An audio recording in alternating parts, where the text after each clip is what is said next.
Hello students. In this video I'm going to walk you through our portfolio that we'll be working on in citizen science. So right away at the very beginning of the class I showed you this principle of backwards design, right? This is both a template for the kinds of information you need to collect in the next 2 weeks and also a rubric. So I showed you the rubric. It looks exactly the same. See, here's just the rubric part over here.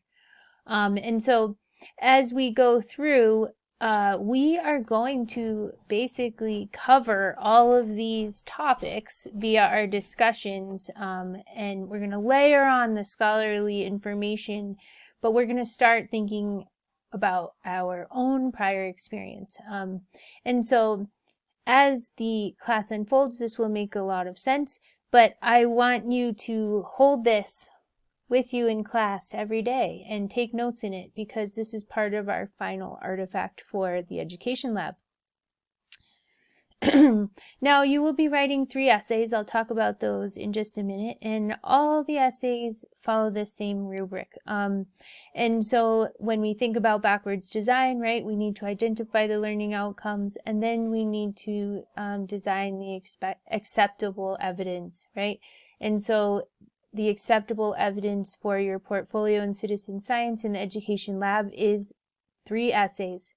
And so these essays will cover your teaching and learning philosophy, the science behind your science learning activity, and your plan for teaching it. And so as we've already started to discuss, our goal is that everyone in the class is able to design a science activity that relates to the topics of citizen science, including water topics and social and environmental issues. All of these topics are available for your mind to pursue. In pursuing the activity, you are activating your personal self-motivation and interests, right?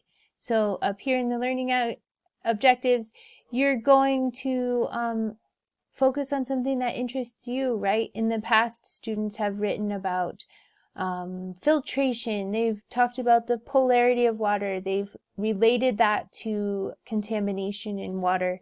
Students have created games about social equity. Students have engaged in creating lava lamps to understand the density of materials. So we're basically using the basic science principles behind what we're learning in core and lab, and we're applying them to an activity that would be appropriate for a middle school student.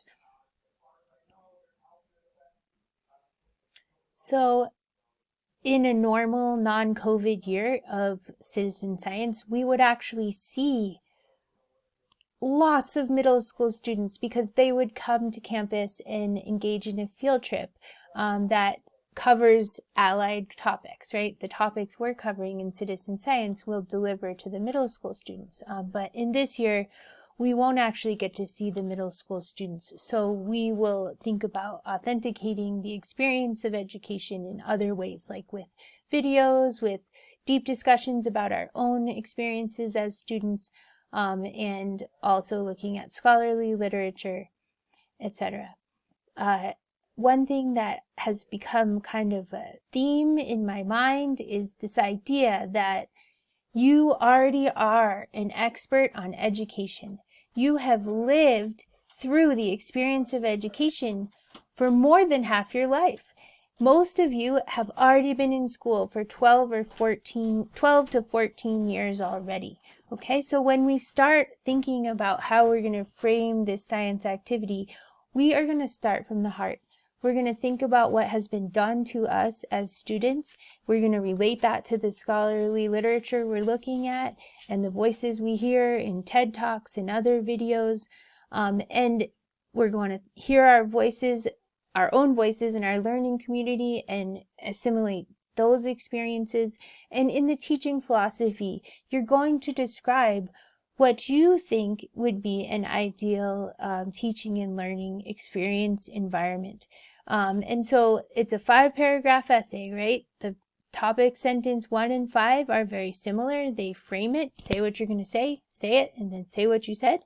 And then the topic sentences in the middle are evidence, right? It could be an anecdote from your personal experience. It could be something that you read so far in citizen science or in other courses. It could relate to a concept discussed by a student peer. So you are constructing evidence out of qualitative data, the words and the memories and experiences of your life. So here in the teaching philosophy, you can read my teaching philosophy for an example, and you can also visit the Center for Educational Innovation to gain more guidance. So let's just go there for a quick second. So here's another way to kind of think about the outline of the essay. So here's some questions to prompt your thinking, right? What is your concept of learning, and what is your concept of teaching? And what are your goals for your students, your teaching methods, how you'll interact with your students, how you will assess the learning, how you continue to grow as a teacher. Look, here's 1, 2, 3, 4, 5, 6, 7 different ideas for what might frame out those body paragraphs in the first essay. Now looking to the next essay. So in core, you've spent a great deal of time talking about science, and we have talked about the science of learning in lab and of course related it to the topic of water. But now you have lots of information that you're gaining about science related to water, right? So in this paper, you're going to create evidence for the science behind your science activity.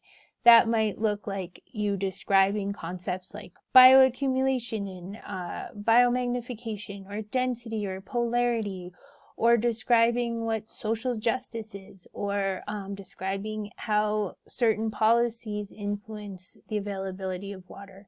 You might be explaining the geography, the geographic context for your science activity. You might be discussing conservation.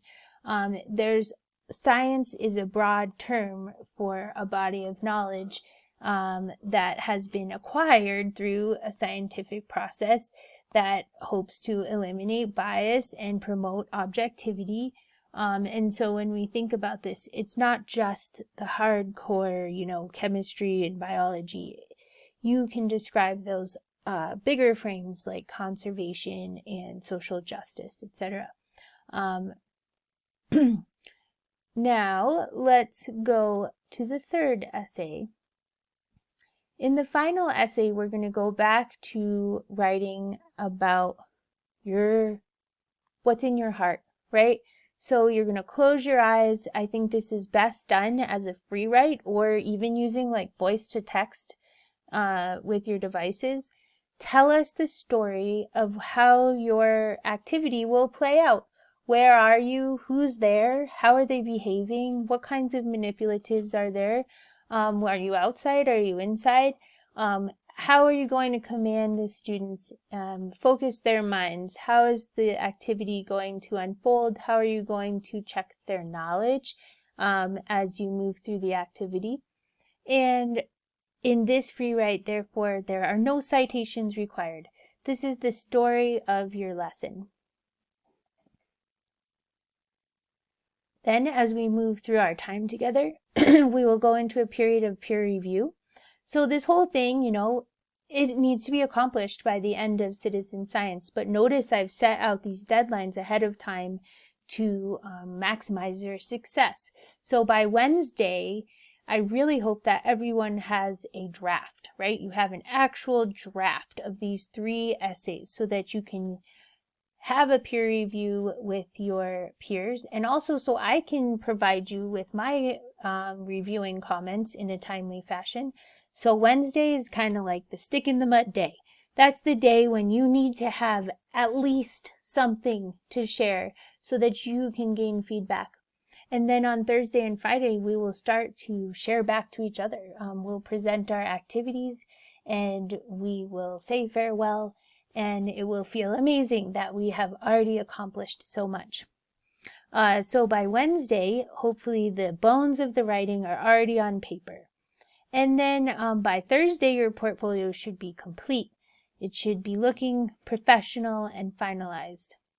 one piece to the puzzle that you'll just layer on. When we talk about this in class, or on Wednesday when you're working with your peers, you need to include one New York State standard, and that is a whole thing that we're working on that I'm not going to discuss in this video, but know that there needs to be a page that says Appendix, New York State Standards, and the one standard noted.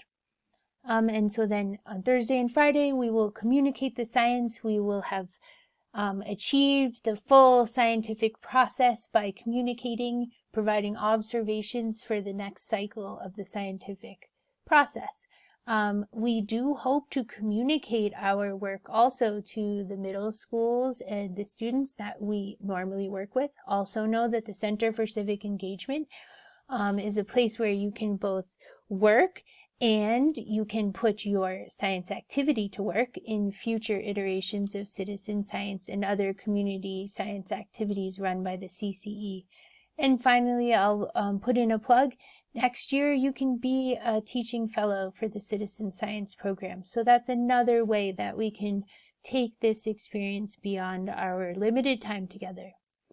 Now, finally, in the template document here, you are going to see the basic framework of what I'm looking for by Thursday for a finalized document that is worthy of sharing with Mary and other educational professionals associated with citizen science. So you'll have a title page, and then section 1 will be the teaching philosophy. You can put your references for this essay right at the bottom of this essay rather than the end of the paper. And then do a page break so that the next essay starts on a brand new page. Science behind the activity is the second essay. The third is my teaching plan. Then you're going to insert the table, right? So that table we were looking at the very beginning, I'll scroll back to it in a minute, should be here as the section 4. And then you have your appendix. And there you have it.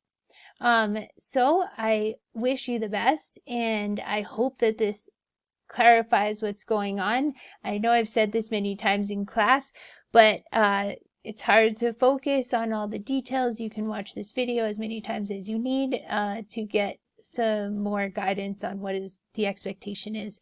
Please let me know if you have questions, of course, and I look forward to seeing you soon.